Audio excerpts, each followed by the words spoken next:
Hi all, it's Kylie from Kylie's Card Craft. Thanks for joining me again today. We're going to do some more tea bag folding this week. Last week I showed you basic star pattern, which we made a tag out of. And if you remember last week, or if you watched last week, I showed you a couple of different sizes. I've since, because they were floating around on my desk, just added the two sizes together, popped a brad through them, so it gives you that double layer effect. So just thought I'd throw that in if you'd been watching last week's as well. Right, so as I said, this week we're going to make a Christmas tree. So it's very similar in the fold, just slightly different. Again, I've got a piece of scrap here in a square. We always need to start in squares with these folds. So last week we always started right side up.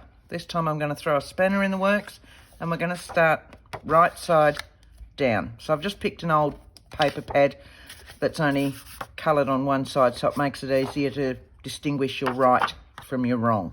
So right side down on the angle, folding it up just like we did last week, hoping that they're squares. Give it a good crease. Oh, sorry.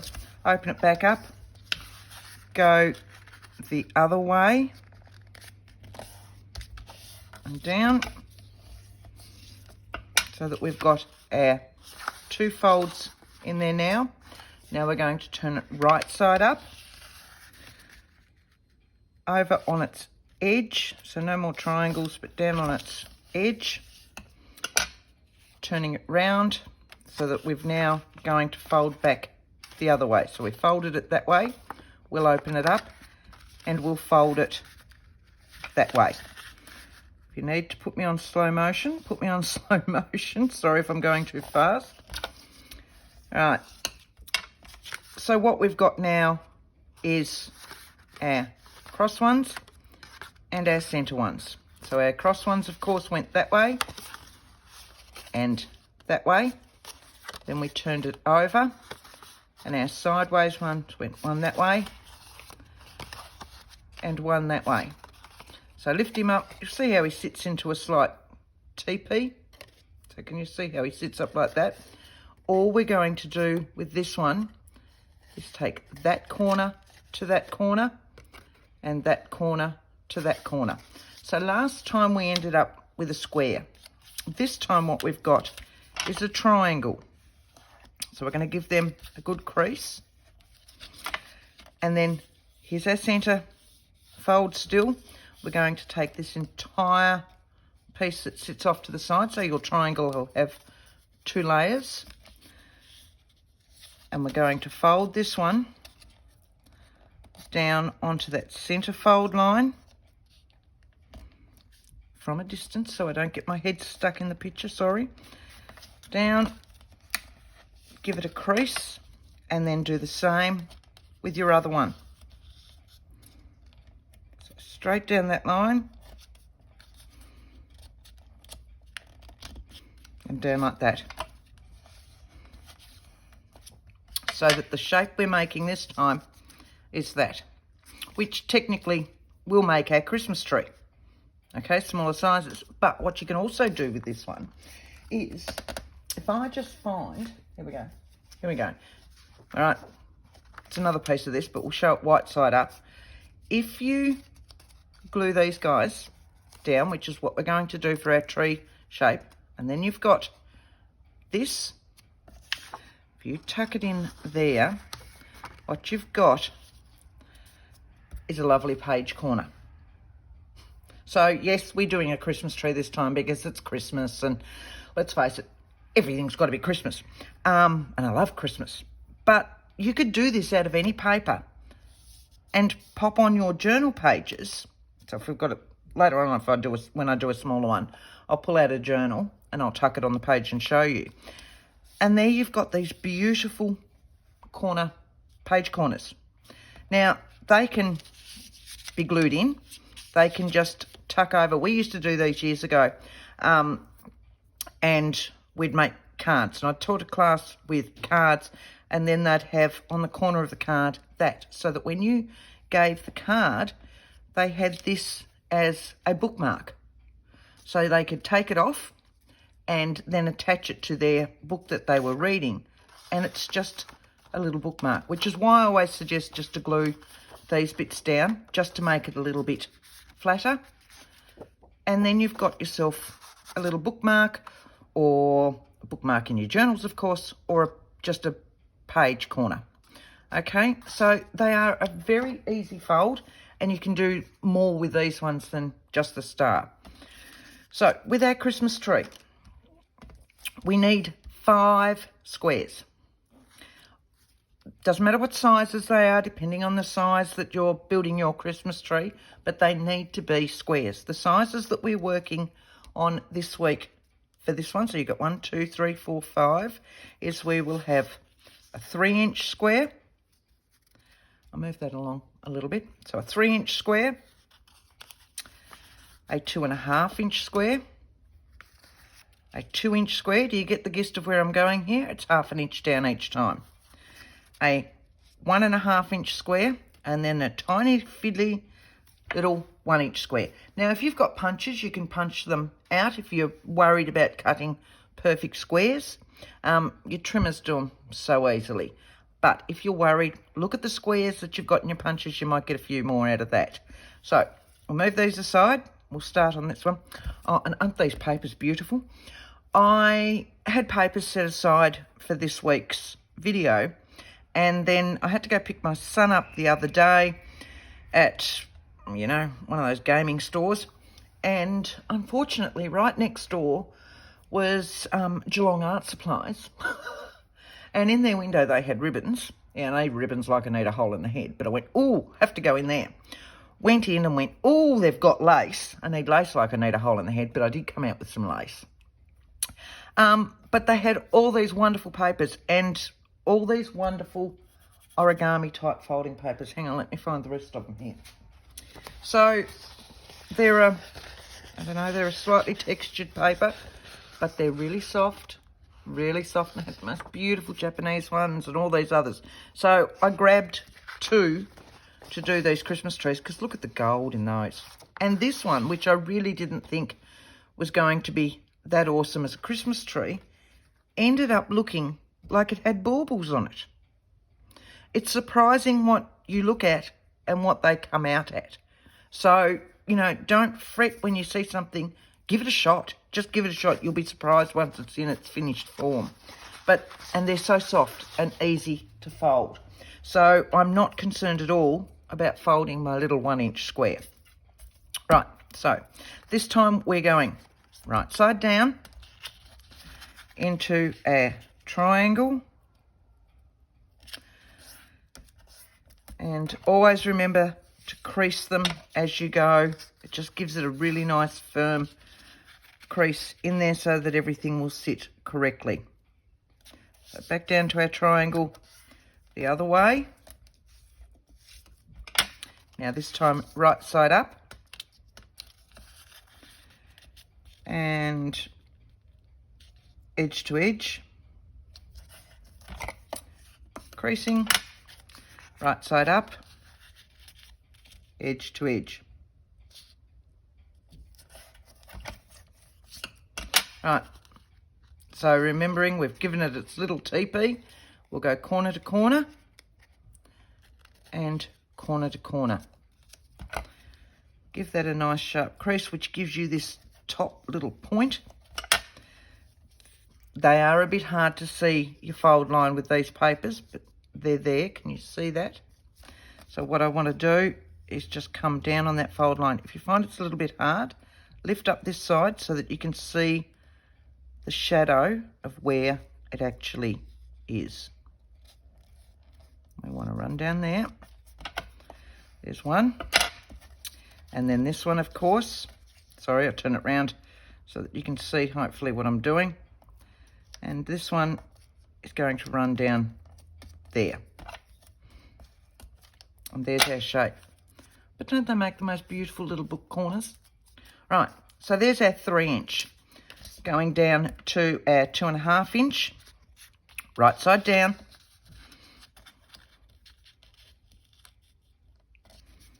So we've got 1, And again.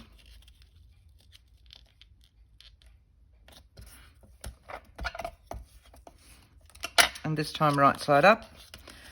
You'll be able to do this in your sleep because it is just that monotonous. Monotonous sounds like it's boring. It's not boring. It's just that,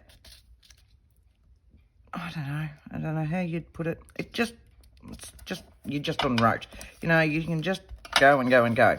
TP it, corner to corner, corner to corner. In actual fact, I probably find this fold easier, but then I've been doing this fold longer.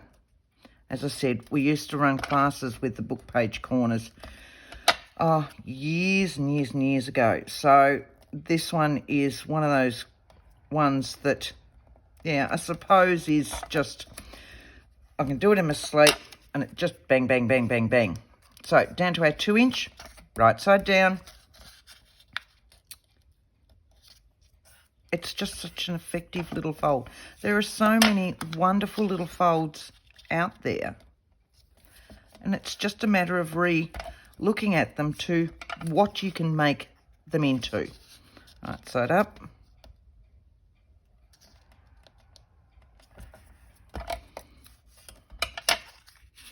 Right side up. See, I'm talking, I'm not thinking, and nearly turned it around. Don't worry if you do turn it around the wrong way. Just reflip it back over. Corner to corner, corner to corner, making our triangle. Taking one side down, just in case you can't see where we're going. Okay.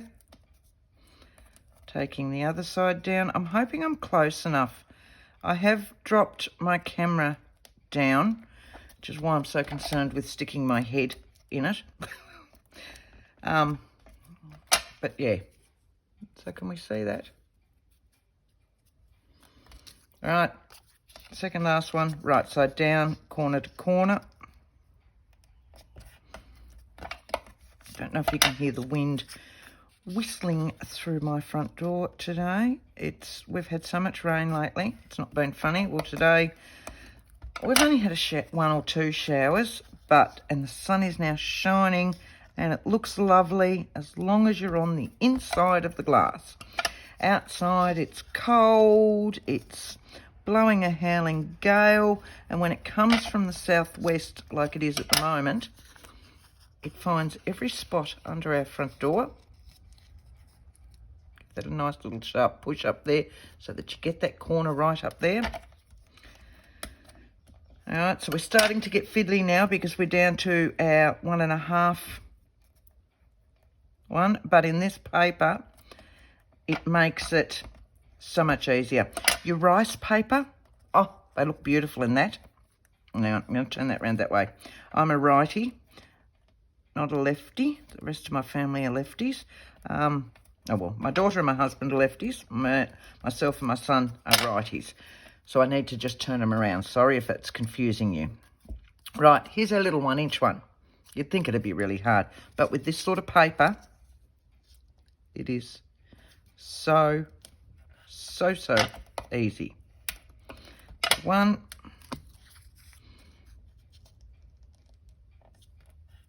And 2. Right side up. Edge to edge. Try and make it straight as you're going, Kylie. Usually helps. And edge to edge the other way.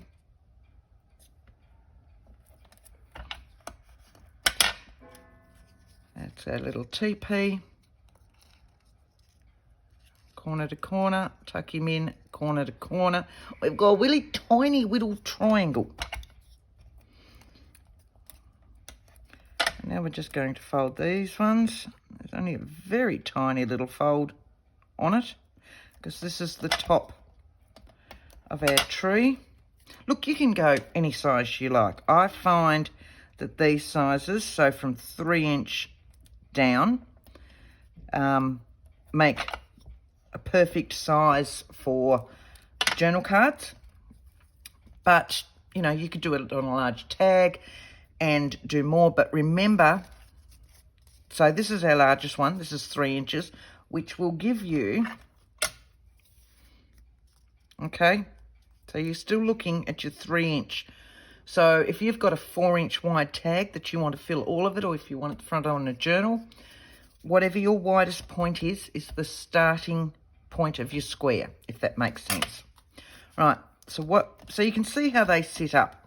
What I like to do with mine is just a little bit of glue in here.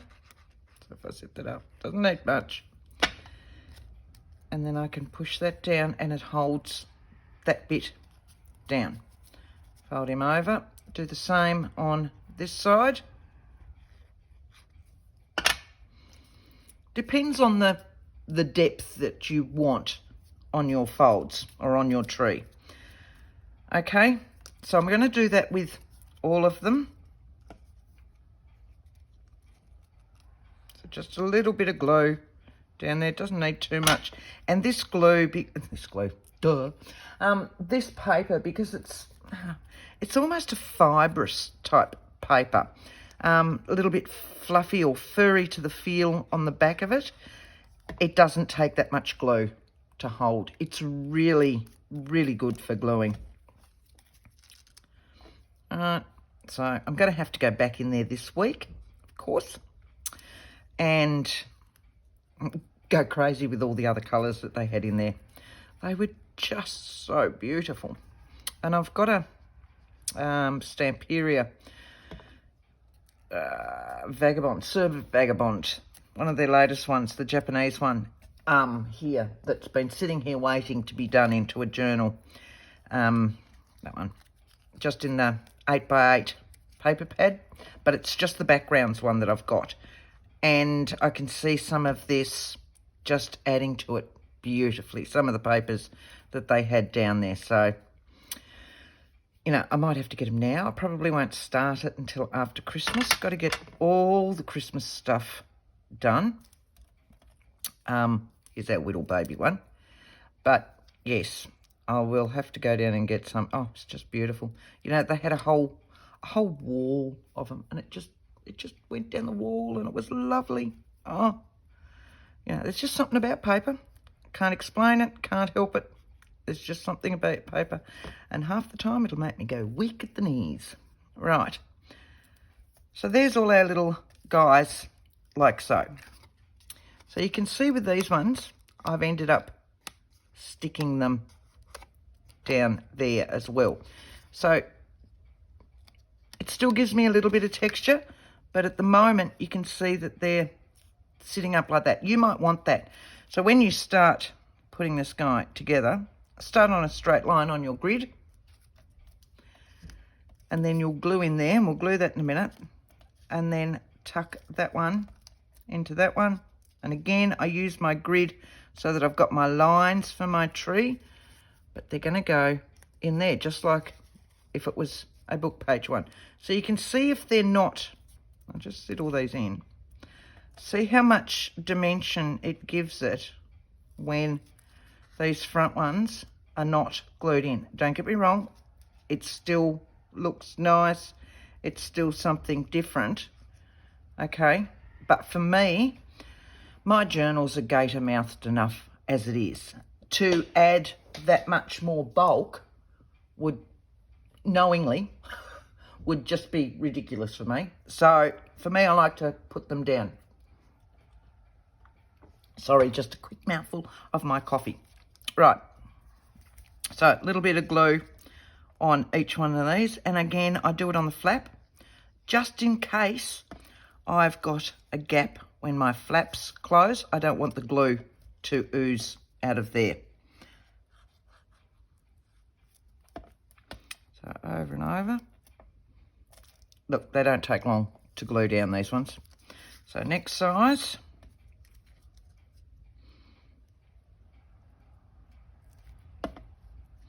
It's just literally tacking them down.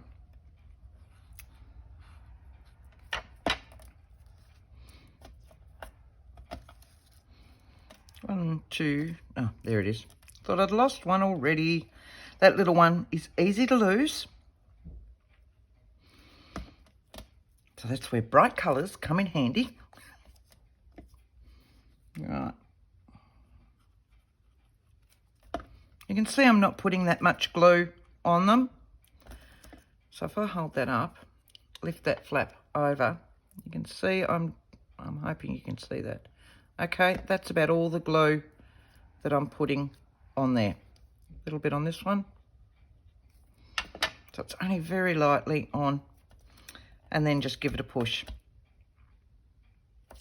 So our last one, didn't clean my mat before I started today. Awesome. Because I've just done the groceries. I've come home, I've unpacked and thought, right, I'll get in and do this now. I've got the house to myself.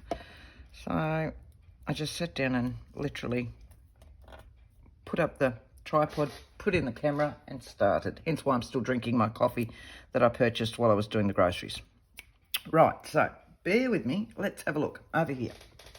It's the only journal I've got sitting on my desk. So this is a current journal I'm working on. Let's just find a page. I'll pull out a signature that hasn't been started. So this is a smaller size journal.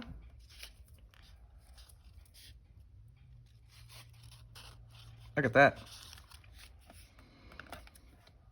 They're just one of these wonderful folds that are so versatile. None of those have stuck. Why have they not stuck? Because I didn't hold them down? That's because I just said, oh, and they stick so easily. So, of course, I'm on video and they won't stick. But that's just Murphy's Law, isn't it? There we go. But, yeah, you can see how well they look on your actual pages. Set that back over there. Right, so let's put this little guy together. I always start with my largest one first. So my next size, all I'm going to do is open it out like so. So it's a little cap, and put some glue in that. If I can get down there. Okay, so my glue is up in there. Now I can sit it on and I can start to work out the size that I want, and I can keep it even because of my grid. Okay, and then I can keep it lined up, hopefully so I don't get a wonky tree. I can keep it lined up on my centre line. You know me by now, I always use my grid. So on to the next one. Filling up in here.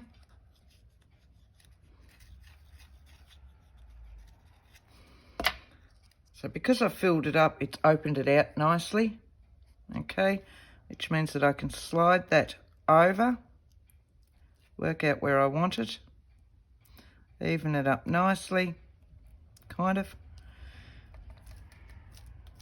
Okay, so you can see on the back, it's just this. And you can also see on the back that it's not straight, but you know. So our next one, open it up.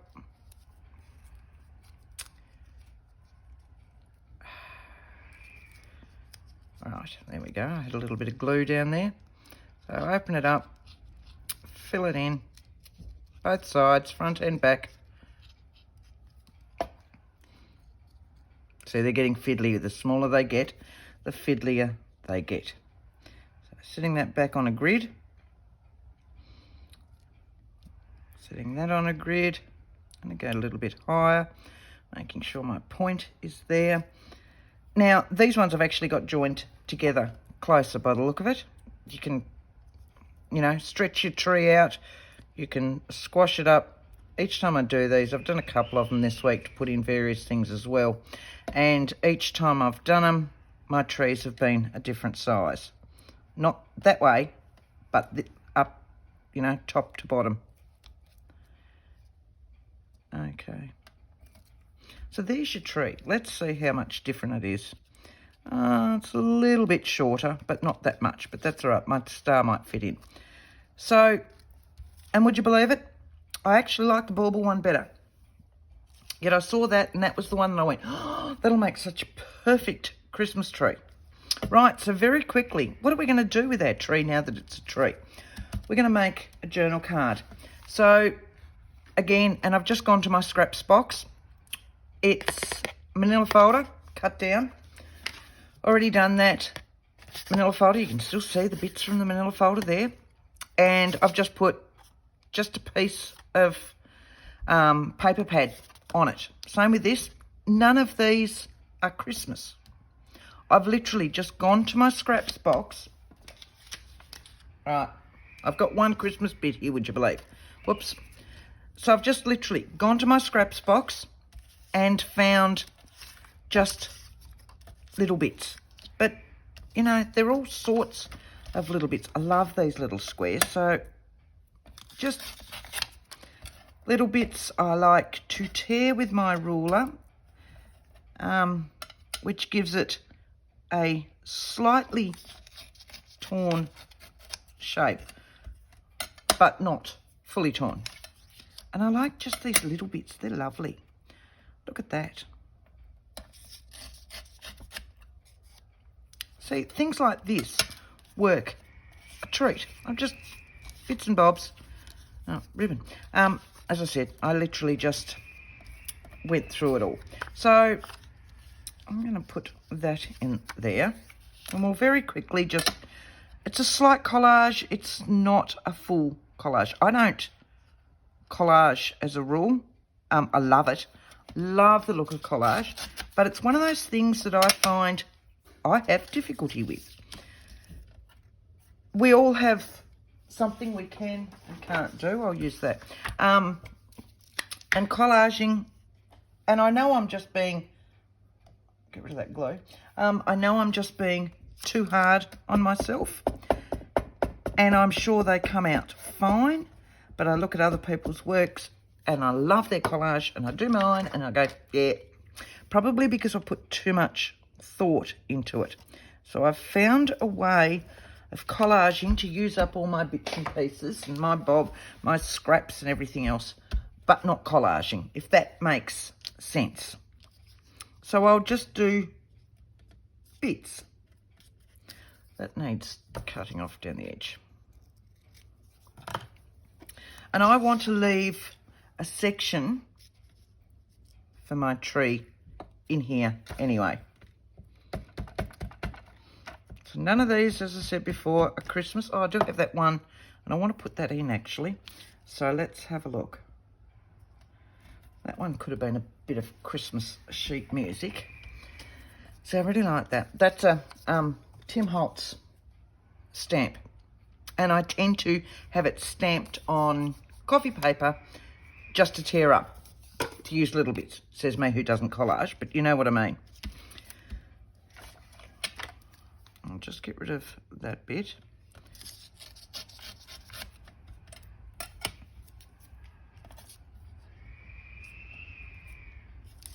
Get rid of that bit as well so that it finishes right on the edge of the page.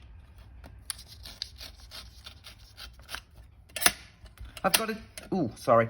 I do have a tear ruler as such, but, I'll put one up there. But I tend not to use it for really small bits.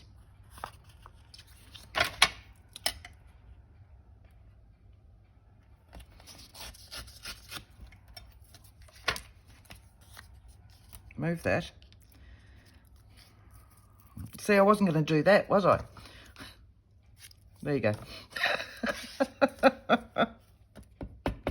Right.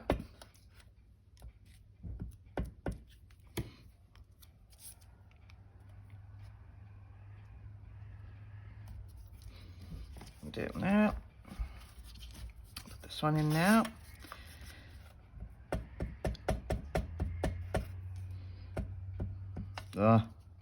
My glue's about finished and it's leaving gunk everywhere. So much so that I couldn't remember whether I had more glue here or not. I've got a drawer full of it, but I couldn't quite remember how many I had left and I knew it was going to. So while I was at the groceries, I had to go get myself more glue just in case. And I know I'll go out to my other room and I'll find I've got 6 tubes of it or something like that. But, you know, better safe than sorry. Who'd have thought years ago that I would use this amount of glue sticks? And I want a little bit along here. What else have I got in amongst all those? I like that.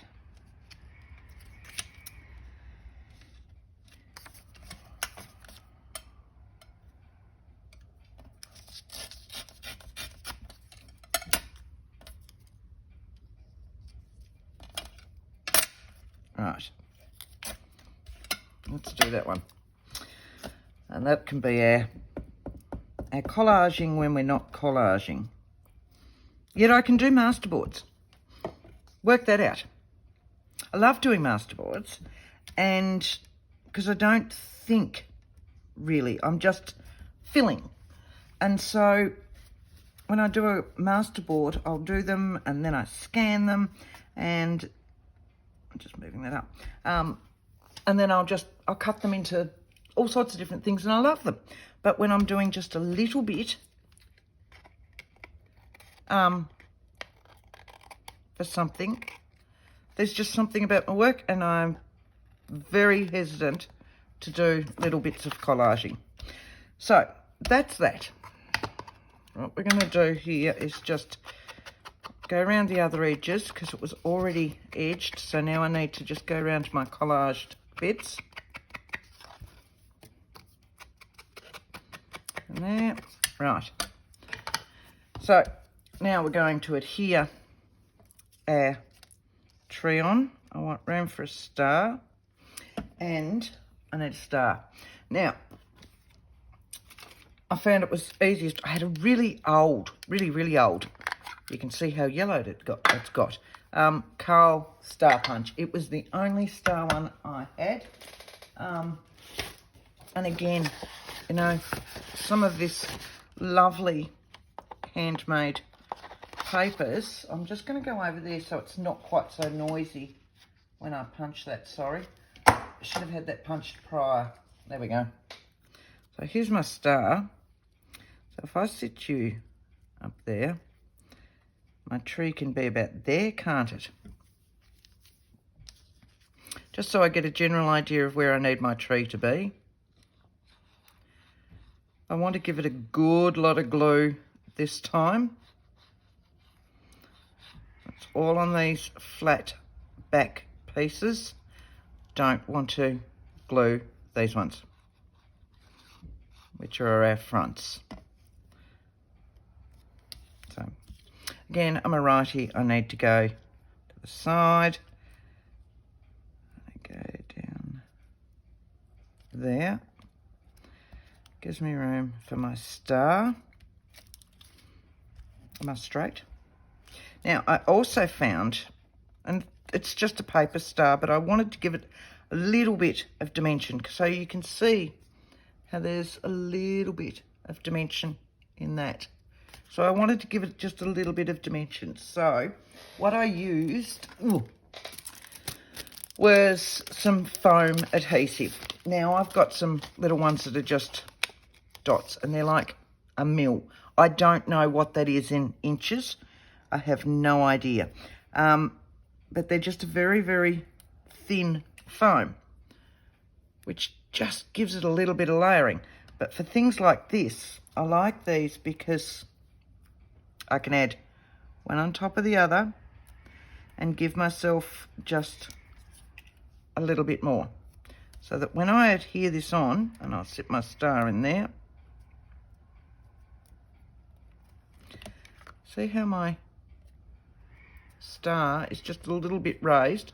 It's not straight, so obviously we may have been drinking when we put the star on top of the Christmas tree this year, but then it's up there and it's raised and it's still giving that same look. Now you could do the same thing on a card, a tag, all sorts of different bits and pieces. Now I've got this, I've got this, and I've put it there. This is my favourite Christmas stamp. I've had this since the year 2000, so it's 21 years old now. Bought it new because it's my favourite Christmas song. I've got this in different versions, so some of them just say it's beginning to look a lot like Christmas. Some of them have all this. Yeah. But I really like the font on this one, and I've found with this one, I can do just the top bit. So to do that, I'm just going to get a scrap of coffee dyed paper. I'll just reach above you, sorry. And, oh look, here we go. So that's just up in my container with all my coffee dyed paper. And I'm just going to literally stamp this section. To do that, I'm using, the ink I'm using is VersaFine Shady Lane. It's this beautiful vintage green, Christmassy green. So, yeah, I love it for that. And I use, here we go. You can see where I'm always doing this. What I tend to do is I'll sit my scrap piece of paper on that. I do just need to get my stamping mat out so that I'm ready to go. Right, move that to the side so that you can still see that. Yep, so I'm just going to put, you can see where the stamp goes all the way down. I'm going to put that so that it finishes on the end of that writing. Should have undone that first. Oh, now, so I'm going to go back up, go to the end of that writing, and then I can just ink up the part that I want. Okay, what I have done is taken a little bit too much ink there. Right, so now none of the rest is actually inked, and I can sit this on and stamp the words that I want and just get those ones. It's so much easier to do it that way than to try and stamp the whole thing and then cut around and everything else. So now I'm going to do the bottom one first. So if I set my ruler on there, right, and find a line that lines up with, it means my writing is straight. And now I'm just going to take my ruler down a little bit. And it's given me a straight edge to get my wording straight. So now I've got that straight edge, I can sit that against a grid line and follow all the others that I want. And that way I get a straight one. Look, it may not worry you. It's one of those things that worry me when I actually stamp a greeting or a word or whatever else. I like them to be on there straight. And look, and that would come back to my card making days. Truly, really. But it's just me. So if it doesn't worry you, don't put yourself into that unnecessary stress. But if you like me, that's how you fix it. Okay. So now I've got a perfectly straight edge around perfectly straight writing, whether I've stamped them on the piece of paper straight or not. So we'll just put a little bit of glue on that.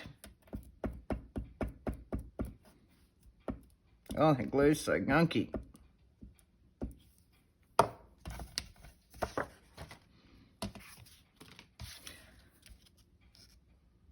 I want to tuck that a little bit under my Christmas tree. And that way, maybe. Give that a slight push. And how hard was that? It's something that you can mass produce. You know, you get all your little Christmas tree. Oh, I love that. I was going to use that in it. Move those and put those back in the scrap box just over here.